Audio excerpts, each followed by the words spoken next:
Hi అండి, అందరికీ నమస్కారం. వాసుదేవ.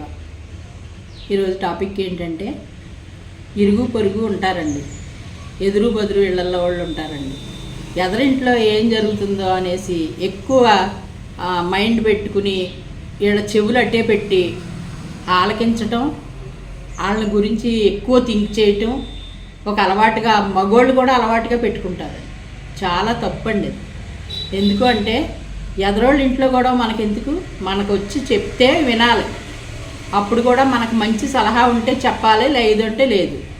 అంతేగాని పీటలు వేసుకుని అందలేదనుకోండి, స్టూళ్ళు వేసుకుని పైకి ఎక్కి నుంచుని చూసేవాళ్ళని కూడా నేను చూశానండి స్వయంగానే. అలా స్టూళ్ళు వేసుకుని కిటికీలోంచి ఆ ఇంట్లో ఏం జరుగుతుందో అనేసి చూడటం కొంతమంది మగవాళ్ళకి కూడా అలవాటండి. ఆడవాళ్ళు సరే అనుకోండి చెవులు పెట్టుకుని వింటారు, కానండి చాలా తప్పు. ఎదరు ఫ్యామిలీ గురించి మనం ఆలోచించటం కానీ, వాళ్ళ గురించి పట్టించుకోవటం కానీ, వాళ్ళ వైపు చూడటం కానీ, వాళ్ళ మాటలు వినటం కానీ, ఆ విన్న మాటలు మళ్ళీ పక్కన చెప్పటం కానీ అస్సలు చేయకూడదండి. ఎప్పుడైనా బయటకు వచ్చినాయి ఆ మాటలో చాలా పెద్ద ఇష్యూస్ అయిపోతూ ఉంటాయి. అందుకోసం ఎవరన్నా వచ్చారా చుట్టాలో, వాళ్ళకి ఏం తెచ్చారు, వాళ్ళు ఏం తింటున్నారు, వాళ్ళు ఏం పట్టుకొచ్చారు, వీళ్ళు ఏం పట్టుకెళ్తున్నారు, ఈ కూడా ఇరుగు పొరుగు అవన్నీ అవసరం అండి, కాదు కదా. మనం ఎంతవరకు అంటే వాళ్ళు ఏదైనా మనకు చెప్పారనుకోండి వినాలి, లేదు అనుకోండి వాళ్ళ గొడవల్లో మనం తలదూర్చకూడదు. ఎంత లిమిట్ పాటించి ఇరుగు పొరుగుతో ఉంటే అంత లిమిట్ మనకు బాగుంటుంది. మన మీద అదే దృష్టి పెట్టి వాళ్ళు మన మీద అలాంటి బిహేవియర్ చేసారనుకోండి, అప్పుడు మన మనసుకి ఎంత బాధ అనిపిస్తుంది.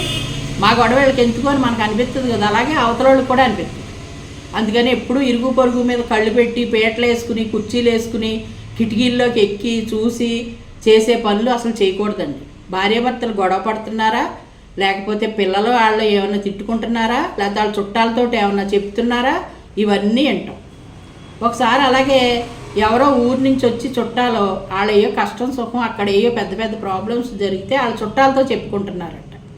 ఇవన్నీ పక్కనుండి విని వాళ్ళ తాలూకా వాళ్ళు ఇక్కడికి వచ్చినప్పుడు, మీ వాళ్ళు పలానా వాళ్ళు వచ్చారు వీళ్ళ ఇంటికి వచ్చినప్పుడు వీళ్ళ మాట్లాడుకున్నారు, ఈవిడికి అన్నీ చెప్పారు అని చెప్పిన మగవాళ్ళు కూడా ఉన్నారండి. అప్పుడు నాకు చెప్పారు అవతల వాళ్ళు, ఇలా చెప్పాడండి ఇతను అనేసి. చాలా పెద్ద గొడవలు అయిపోయింది. అవి అవతల వాళ్ళు దెబ్బలాడుకున్నారు, మా గురించి వెళ్ళి అక్కడ నువ్వు పలానా చోట చెప్పేవంట కదా అని. అందుకని ఎప్పుడు కూడా ఎదరు ఇంటి వైపు చూడటం కానీ, ఎదరు ఇంట్లో గొడవల మీద ఆలన పెట్టడం కానీ, ఎదరోళ్ళు గొడవ మీద ఎక్కువ మనం థింక్ చేయటం కానీ, వాళ్ళ ఫ్యామిలీ గొడవల్లోకి మనం తలదూర్చకూడదు.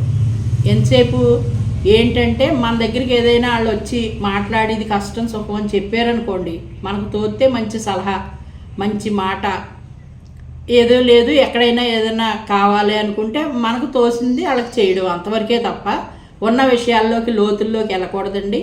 ఫ్యామిలీల్లో గొడవలకి ఇరుగు పొరుగు కారణాభూతులు కాకూడదు. కారణభూతులు అయిపోయి వీళ్ళ వల్లే గొడవలు వచ్చేస్తున్నాయని అటువంటి వాళ్ళు కూడా ఉన్నారు.